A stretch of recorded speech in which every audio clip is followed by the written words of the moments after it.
çaktır meni öp, oğlan deyip oynama. Aytma bana yalan gep, çapır şupur meni öp. Çaktır meni öp, oğlan deyip oynama. Aytma bana yalan gep. Yalvarayım yine sana gayret et de, senin aşka minne yarım yok da. Çocuklanıp önümde yürek işlemez, benim yarım oşadı da katil işlemez. Bir içeri buğun elin denmedin bana, elini uzadıp duraysın bana. Onu sevdim, beni sevdim, öydar bana.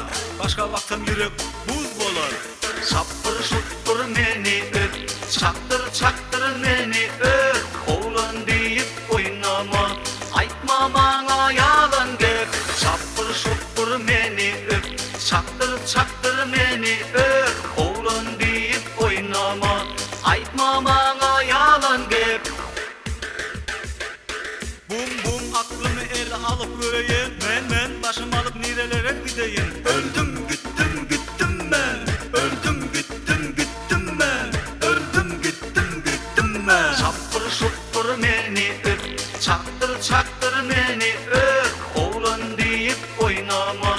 Aytma bana yalan gep, çapır şupur meni öp. Çaktır meni öp, oğlan deyip oynama. Aytma bana yalan gep.